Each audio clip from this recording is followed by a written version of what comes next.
They are dangerous. They are highly connected. They are fearless. They are vicious. How many people have you killed? None, sir. What are you doing with all these guns? Very powerful guns. What are you doing with them? The guns were given to us by the former leaders. Former leaders? Yes, sir. To do what? It's usually for initiation. Initiation? Yes, sir. They are intelligent. People fear them. Governments fear them. They have no regard for human life.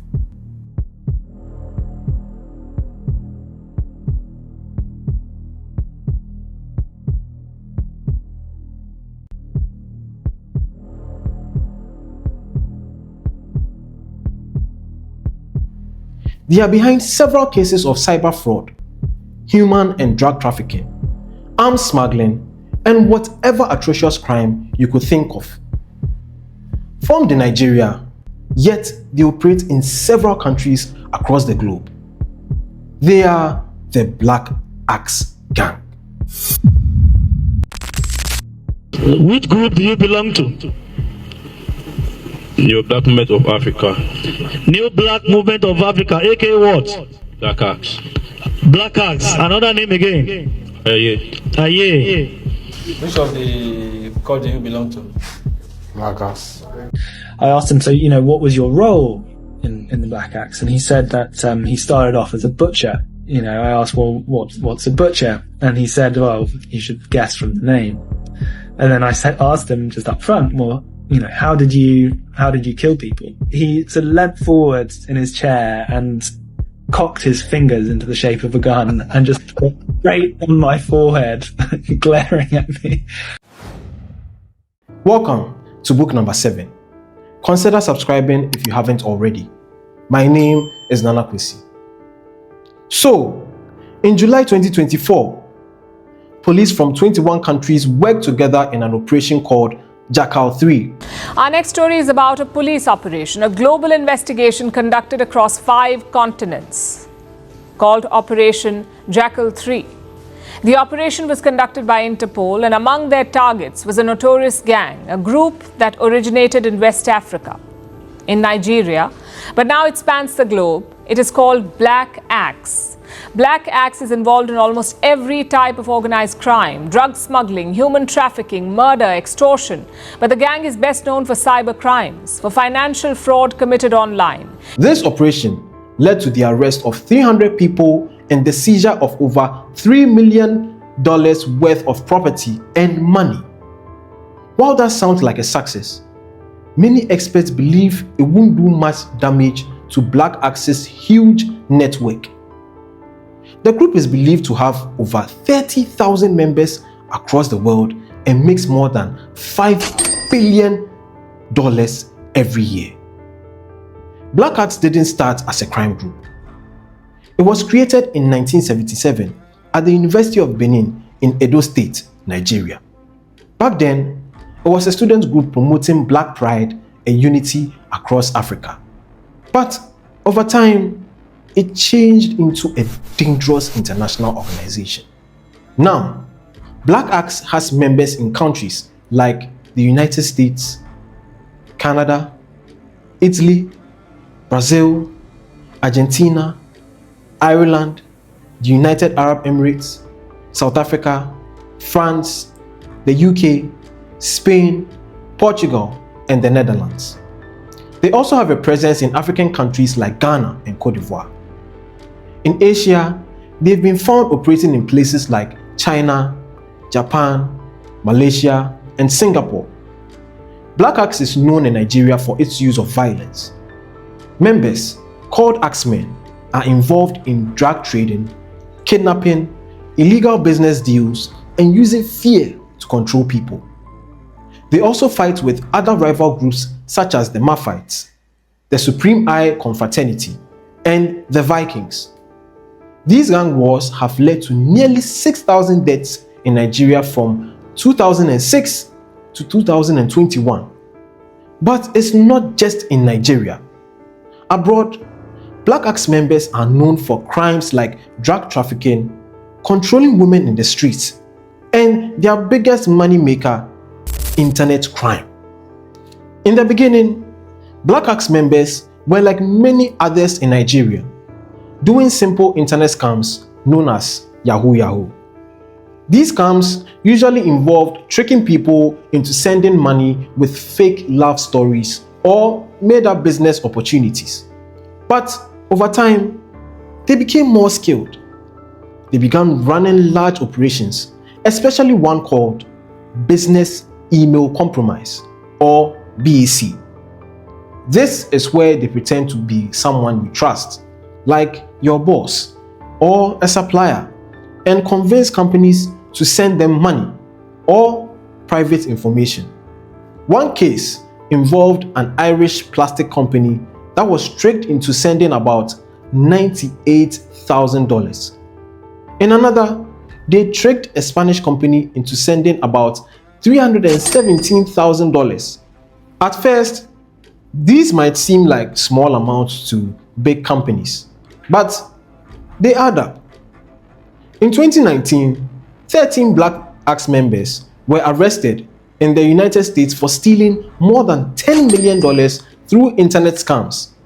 In 2021, another 33 members were arrested for stealing around $17 million.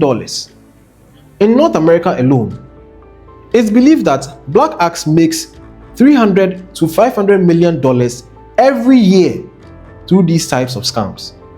To move all this money around without being caught, Black Axe built a global money laundering system. Instead of having victims send money straight to Nigeria, they tell them to send it to a bank account in the same country. Then they use someone called a link man to move the money through different accounts until it reaches the group's hidden bank networks. After that, the money is used to buy things that don't raise suspicion. You're looking at cars,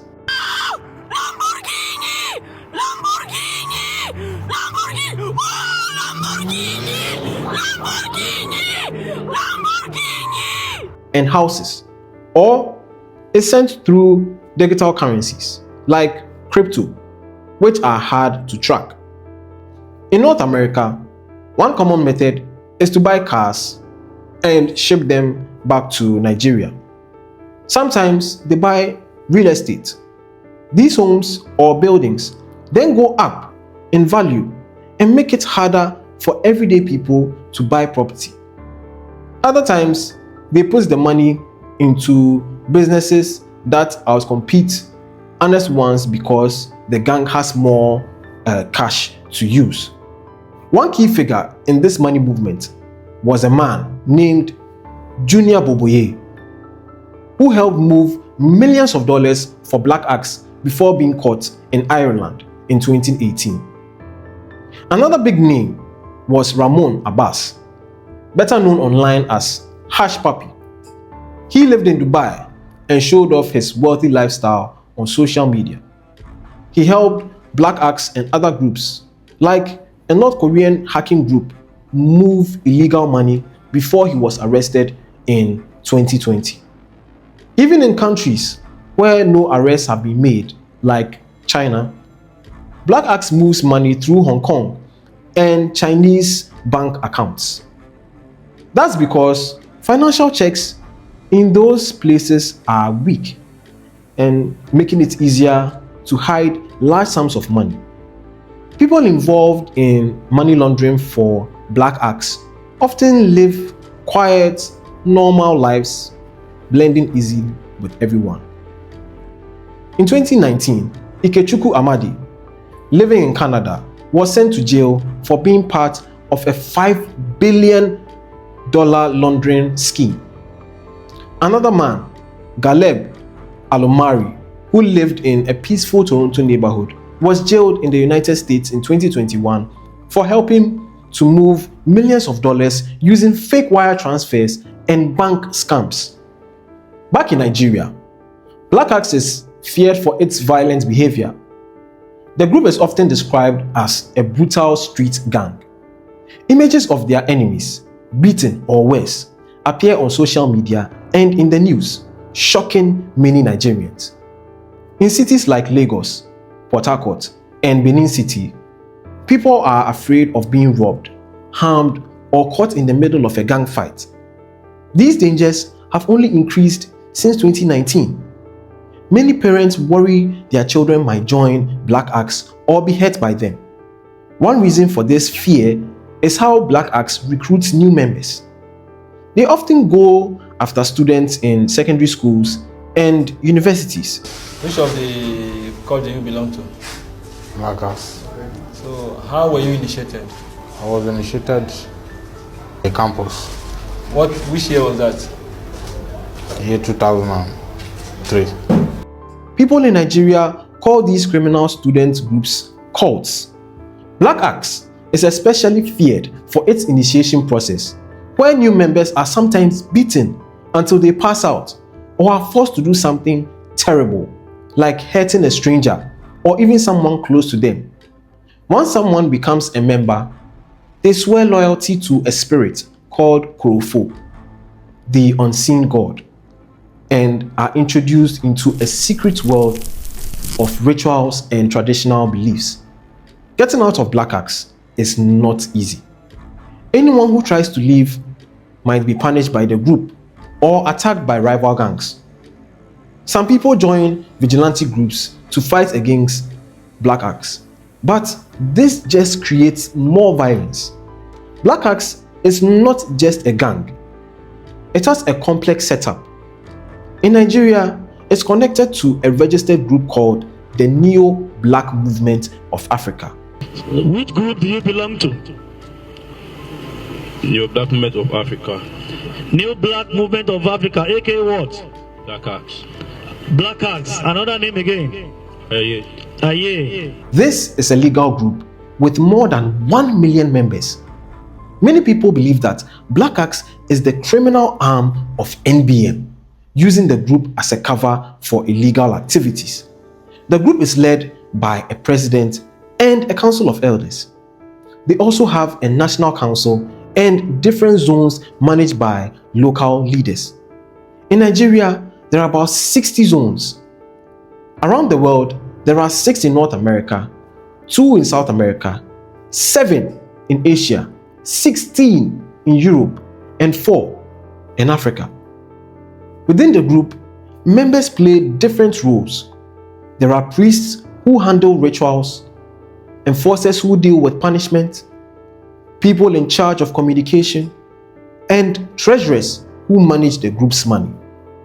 Then there are the streets, the low-level members who carry out most of the criminal work and send money up the ladder. Unlike traditional gangs, Black Axe doesn't always stick to a strict chain of command. A person may lead one operation and then follow someone else in another. Payment is also different. How much each person gets depends on their specific role and how valuable it is. Cells of Black Axe that operate outside Nigeria are usually more independent. Many don't send money back home to the main group in Nigeria. This has created disagreements within the organization. In fact, the group's leaders even stopped new recruitment in parts of Europe, especially in Italy, because local mafia groups there already allow Black Axe to work in exchange for a share of their profits. One of Black Axe's tactics is to take advantage of Nigerians living abroad. Some are pressured to let the group use their bank accounts. Others become money carriers. In South America, Black Axe uses Nigerian and Venezuelan migrants to smuggle illegal drugs into Nigeria and Europe. The group is also involved in using Nigerian women for street work in places like Italy and France. Back in Nigeria, Black Axe also uses young men from poor communities to control areas, fight over illegal businesses, and even steal oil. This illegal oil business called bunkering made about $46 billion from 2009 to 2020. The money earned is used to build connections with politicians and powerful figures. It is alleged that some leaders in black acts are also active in politics in Nigeria. Cultism exists because government is involved. That's the truth. If you sat me down and say, can you identify people in black acts in government? I will identify. Most police, most politicians, most everybody is involved. He confirmed that politicians use him and his cultist network as muscle during elections. If government is wanting to seek for election, they need them. They need everybody. Leaked messages from a Nigerian hacker named Uche Tobias revealed the names of the politicians linked to black acts. For safety reasons, we are unable to reveal these names. That information is, however, available on the web. You could research about it. This connection between politics and crime is one reason black acts continues to operate without fear in Nigeria. While international police like Interpol have had some success in other countries, stopping black acts in Nigeria is much harder. In 2004, Nigeria passed a law to fight cults. Some states like Edo and Lagos have passed their own laws too. Lagos even passed a rule where parents of gang members can be punished. Actually, they have been terrorizing this place and we have put them on the line until yesterday when they ran into our trap. These actions show that some leaders want to fight the problem. Communities and families have also tried to keep young people away from gangs.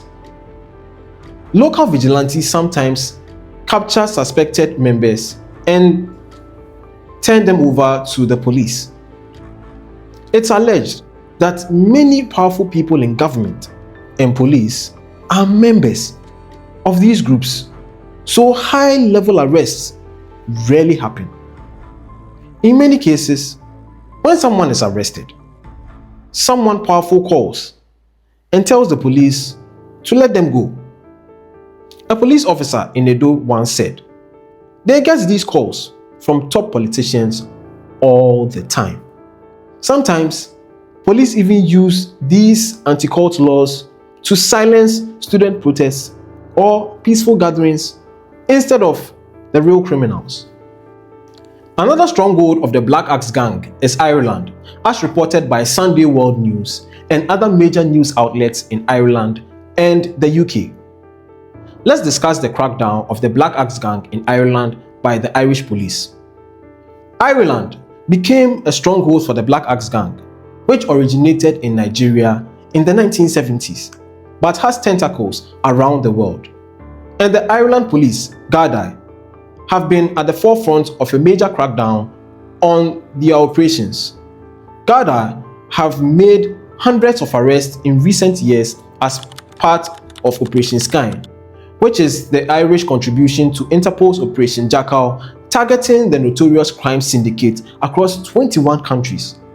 Black Axe is the main cybercrime gang operating in Ireland and is involved in a large number of frauds such as business email compromise, that's BEC scams, romance frauds, and fake e-retailer schemes. Gardaí and Interpol announced how authorities around the world were involved in the period of joint international law enforcement action against Black Axe. The operation led to dozens of raids and arrests in counties across Ireland. Among those arrested was a 40-year-old woman based in Clondalkin in Dublin, who is considered to be one of the main players in the gang in Ireland. The woman is suspected of running a large Irish network, which includes a bank employee who was also arrested by Gardaí as part of Operation Sky. The operation began with a request for assistance from another EU country via Europol in early 2020 after 1.1 million euros was stolen in a BEC fraud and laundered through Asia. The fake emails originated from Ireland. island has also been a key location where the gang recruits money mules who allow the gang to use their accounts to transfer the stolen funds. Numerous Irish businesses have been victims of the scams. However, Irish police, Garda, have had major success against black acts and similar gangs operating there in recent years. Junior Boboye was described by Garda as a high-ranking member of the Nigerian crime group Black Axe when he was jailed for 5 years for his role in an €800,000 money laundering and fraud operation. Junior Boboye, with an address at Castle Park, Ashburn, Co-Meath, was described as an active lieutenant and recruiting sergeant within the hierarchy of an organized crime group at his sentencing hearing. When Garda searched his phone, they found Boboye had sent a video of a man being executed by being shot to the head, to which Boboye responded, "True sir, he got what he deserved." Garda said it showed the length the gang would go to. Boboye's second in command, Emmanuel Olaniyin, age 29, from Leafy Terrace in Lucan, was jailed for 3 years for his part in the fraud. 2 others, Taiwo Ajike, age 24, and Onyebuchi Aduba, age 23, were money mules for the operation. Ajike was given a suspended sentence while Aduba was dealt with under Ireland's Probation Act. The money mules are at the lowest rank of the operation and are easily caught as they use their own bank accounts, which can be easily traced. While Boboye was described as a high-ranking member of the gang in court, in reality, there are several tiers above him, including middle managers, a director, and ultimately the gang's bosses. They also recruit computer experts to take part in infiltrating companies' email systems.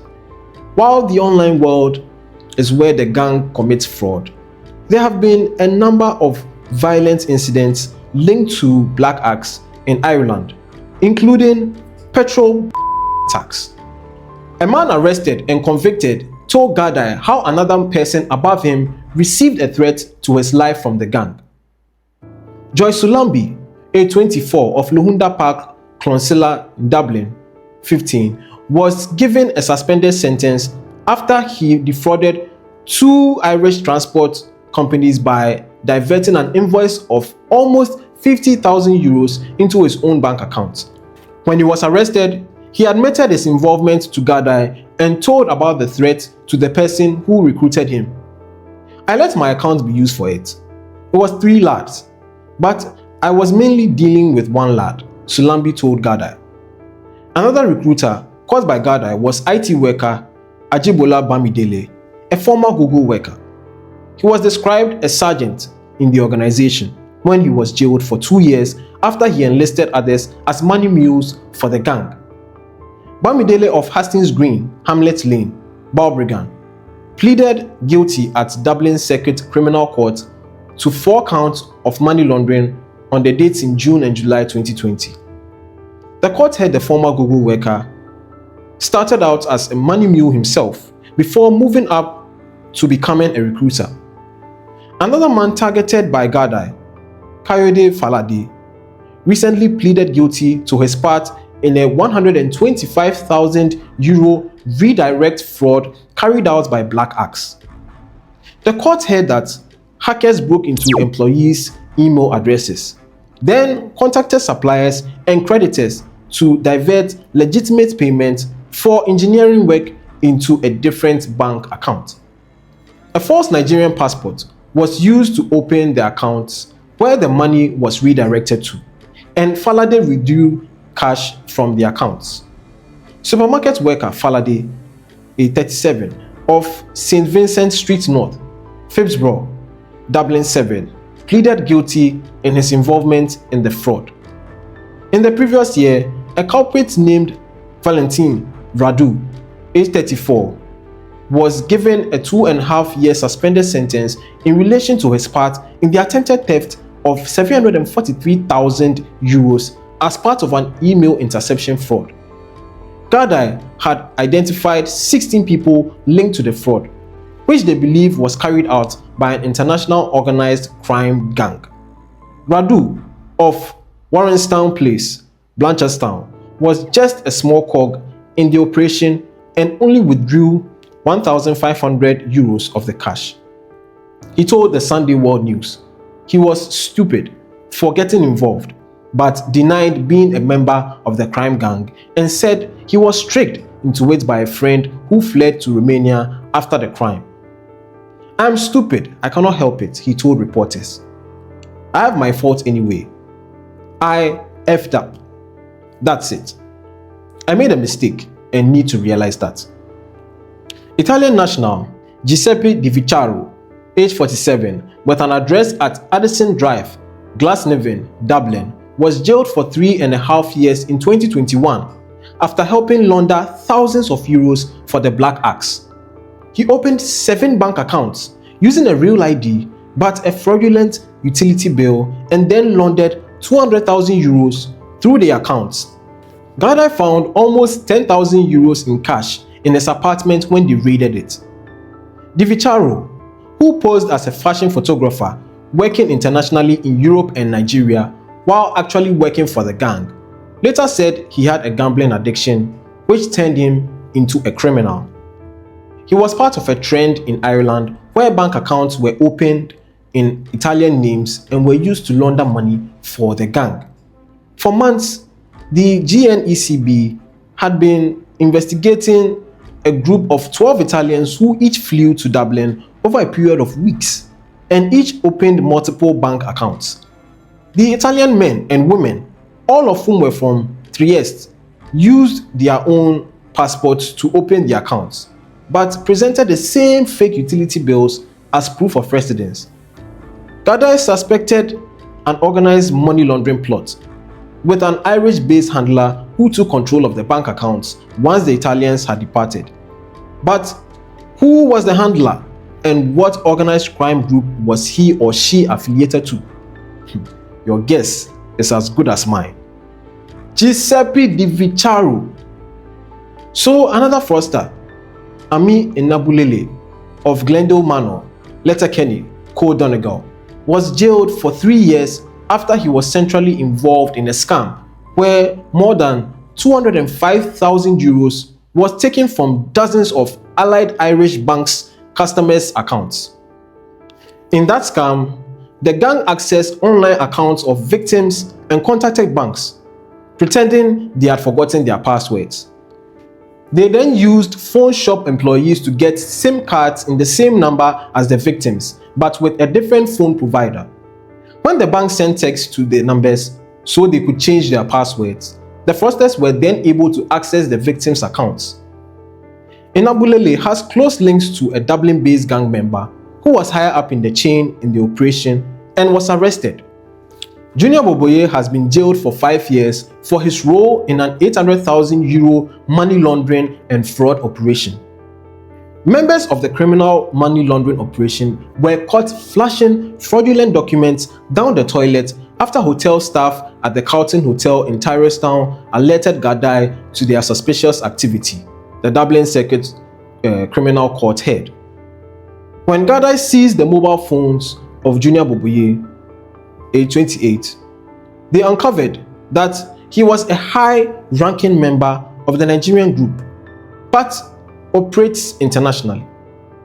Detective Gada Sheehan of the Ghana National Economic Crime Bureau told the court, as earlier mentioned, among the evidence, Gadai found Boboye had been sent a video of a man being executed by being shot in the head, to which Boboye responded, "True say, he got what he deserved."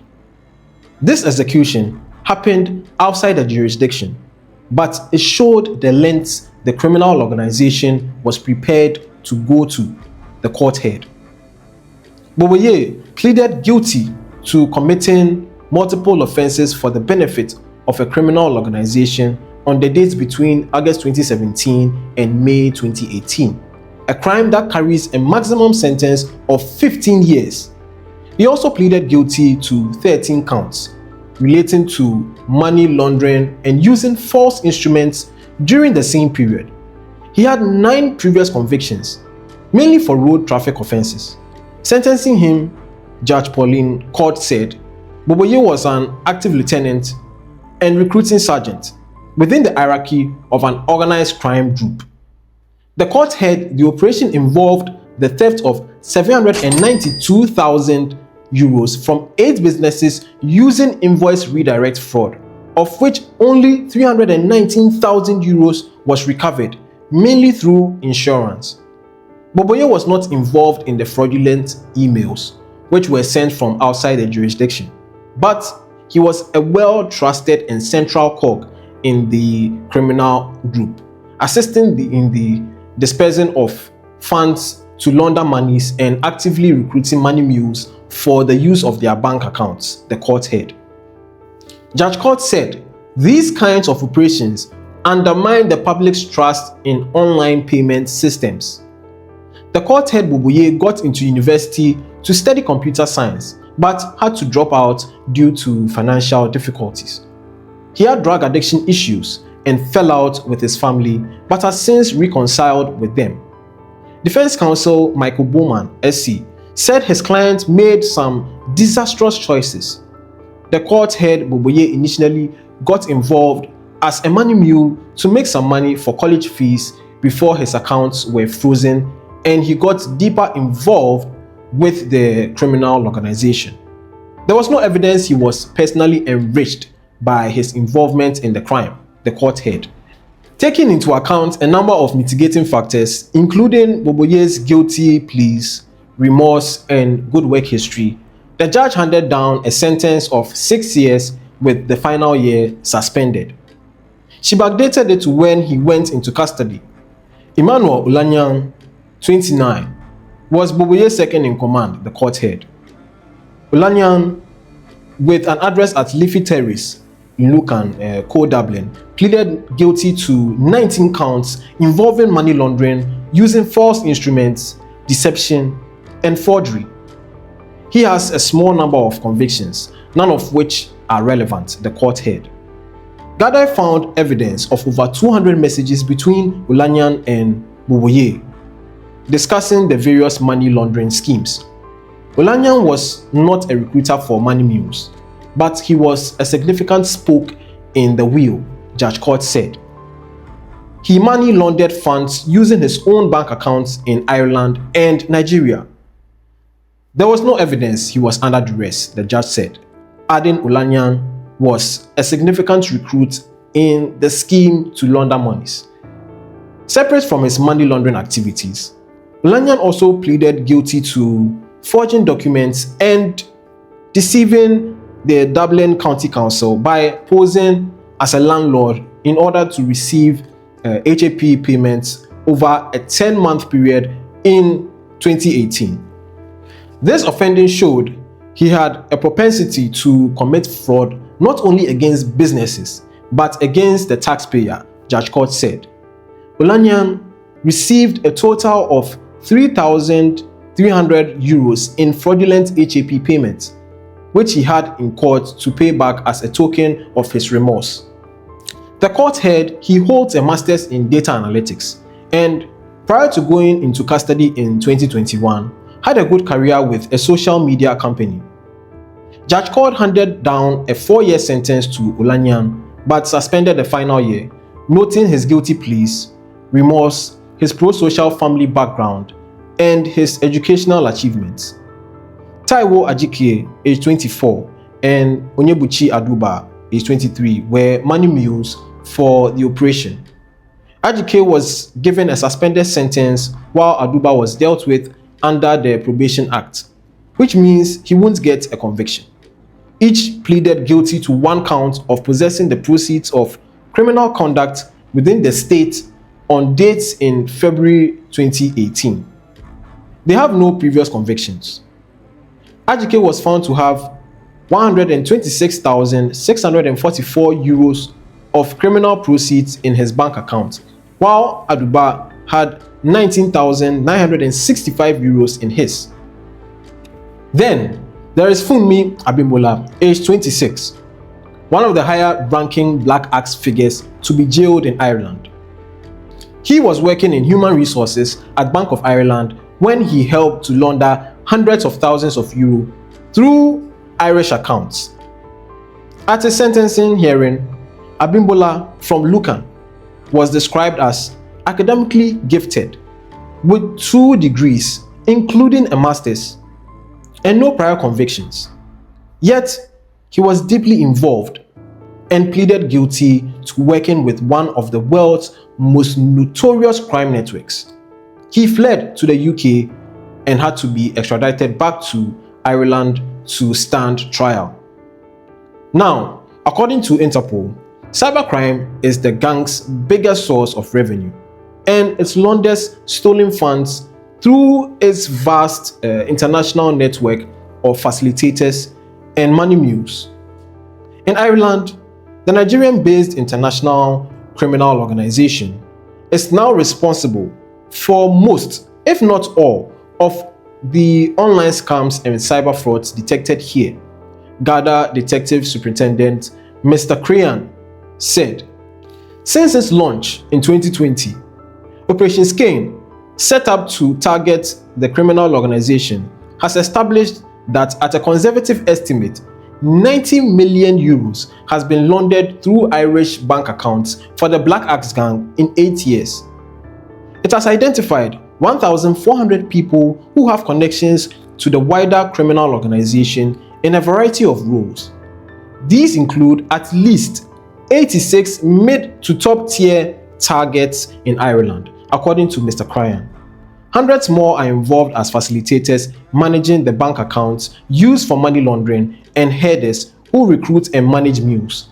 At least 1,000 have been identified as money mules, typically students recruited on forums such as Snapchat on the promise of a few €100, or those with unblemished records but compromised, such as by drug or gambling debts.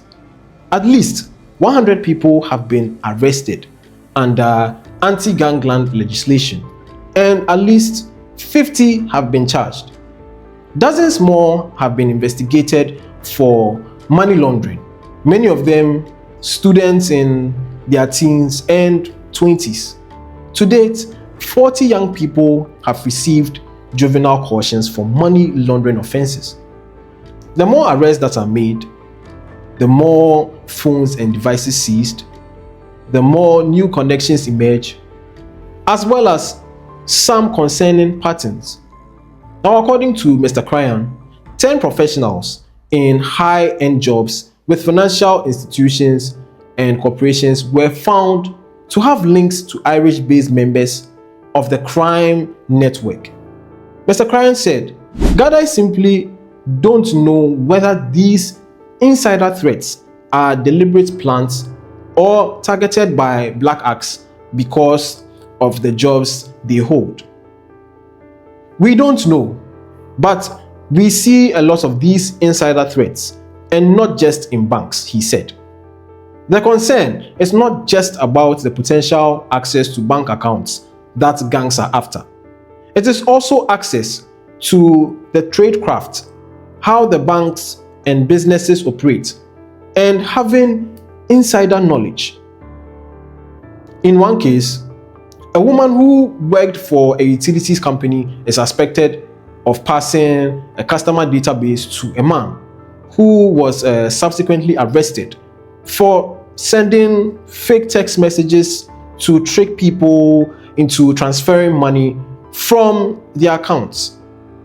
In one case, a healthcare worker is suspected of stealing an employee database from a Dublin nursing home, then passing the information to a member of the Black Axe gang, who then used it to apply for pandemic unemployment payment, which has been put into the acronym PUP or PAP. The massive data theft came to light when staff were contacted by revenue commissioners about PAP payments they never received.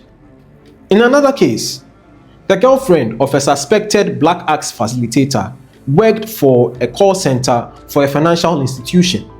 The login details for the banking system and other access information were printed out and stuck up on the wall of her bedroom. Her boyfriend, a student who owned a property refurbishment business in his native Nigeria, shared the apartment with her, and gathered suspect had free access to the bank's login details. A reporter recounted. Other countries have shown that it's possible to fight back. In Italy, the government created strong laws and special agencies to target mafia groups. They also worked with churches, communities, and private businesses to protect people and take back money and property from criminals. In Guatemala, the UN helped set up a group that helped arrest corrupt politicians and gang leaders. Haiti also recently created a new system where groups of local lawyers are given support to handle big cases quickly. These steps helped in some places, but faced setbacks when corrupt leaders pushed back. He added, "Till we stop Black Axe in Nigeria, the country may need to create a special court or team of judges that cannot be influenced by politicians. They may also work with other countries to freeze the accounts and punish those supporting Black Axe from behind the scenes."